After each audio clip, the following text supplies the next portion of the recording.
Bonjour et bienvenue dans la chaîne YouTube L'informatique à l'état pur. Nous aurons l'occasion de parler avec vous dans un certain nombre de vidéos, une série de vidéos, un outil qui vient de sortir qui s'appelle Microsoft Fabric. C'est quoi Microsoft Fabric? Microsoft Fabric est une plateforme d'analyse de bout en bout qui fournit un environnement unique et intégré permettant aux professionnels des données et à l'entreprise de collaborer sur des projets de données. Microsoft Fabric fournit des outils pour les professionnels des données dans le domaine de l'ingénierie des données, dans le domaine de l'intégration des données, dans le domaine d'entreposage de données, dans l'analyse en temps réel des données, dans le machine learning, les sciences de données et dans l'informatique décisionnelle. Sans pour autant tarder, nous allons vous montrer la structure de Microsoft Fabric.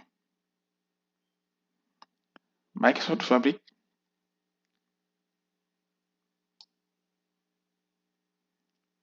Fabric est composé d'un certain nombre de technologies qui existent déjà, que certainement les utilisateurs de Azure connaissent en général. Il est composé d'un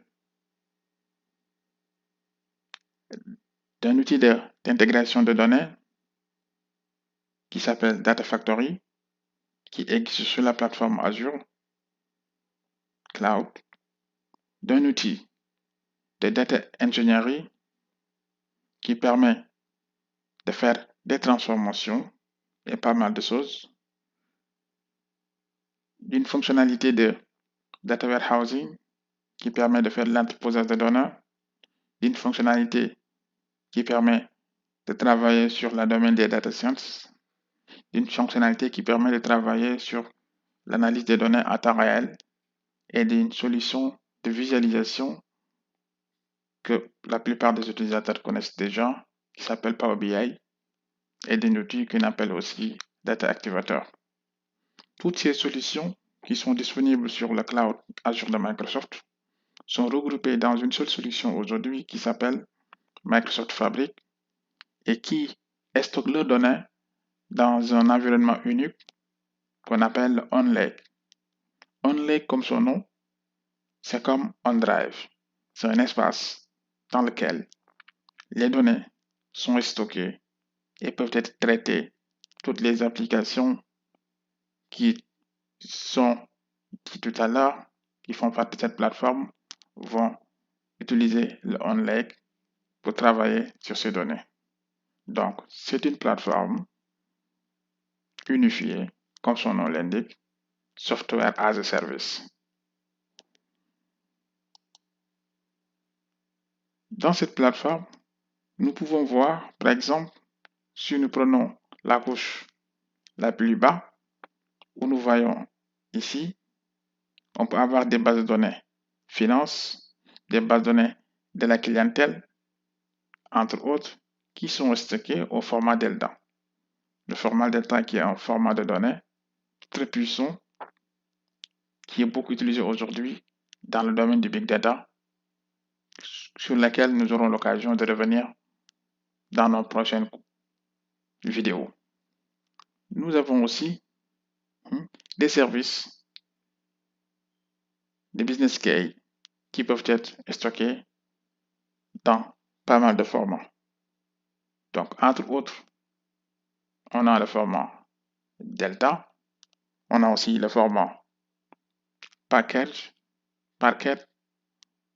on peut avoir des formats CSV et tout autre type de format de fichiers peuvent être stockés dans le couche de stockage le plus bas qui permet de stocker les données au niveau de Fabric. Donc, au-dessus de cette couche, nous avons une couche de traitement de données qu'on peut faire avec Power BI pour requêter, analyser des données. Nous pouvons utiliser aussi QustoQL, qui est un langage de requêtage développé par Microsoft pour travailler sur des bases de données Quisto. Nous pouvons utiliser aussi Spark via des notebooks pour travailler sur ces données. On peut utiliser aussi TSQL, qui est un langage de requêtage développé par Microsoft, qui est très bien connu. Donc, tout au long de ce cours, nous aurons l'occasion de vous montrer comment on peut implémenter une solution de Lakehouse avec Microsoft Fabric. Dans un premier temps, nous parlons dans notre première vidéo de l'introduction à l'analytique de bout en bout à l'aide de Microsoft Fabric. Nous parlerons aussi de comment bien démarrer avec un Lakehouse dans Microsoft Fabric. Par la suite, nous travaillerons sur comment utiliser Apache Spark dans Microsoft Fabric avec des notebooks pour faire des traitements distribués.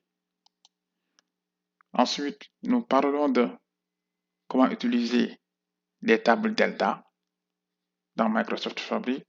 Qui parle de table Delta sous-entend des tables qui utilisent des fichiers au format Delta pour stocker les données, tout en utilisant toute la puissance du format Delta. Nous parlons de comment ingérer des données avec des flux de génération 2 dans Microsoft Fabric. Les utilisateurs avertis de Data Factory, du Cloud Azure, savent ce que c'est que ce flux. Nous aurons l'occasion de revenir dans les détails. Nous parlons aussi de l'utilisation des pipelines pour gérer l'orchestration, l'exécution des jobs dans notre environnement de travail. Nous parlons de comment mettre en place un entrepôt de données via ce qu'on appelle le warehouse qui se trouve sur la plateforme Fabric. Nous parlons aussi de comment organiser les différentes branches d'un projet dans Microsoft Fabric. Donc, dans cette volet, on parlera tout simplement de la structure, comment il faut décomposer un projet Microsoft Fabric et comment il faut organiser ces données. Ensuite, nous parlons de l'analyse à temps réel en utilisant KistoSQL dans Microsoft Fabric. Et pour terminer, nous vous parlons de comment développer un modèle machine learning sur Microsoft Fabric. Donc, tout au long de ce cours, nous aurons l'occasion de voir toutes ces parties-là. Chaque sujet énuméré ici constitue l'objet d'une vidéo à part entière pour vous décrire de A à Z comment cet outil fonctionne. Merci beaucoup pour votre présentation.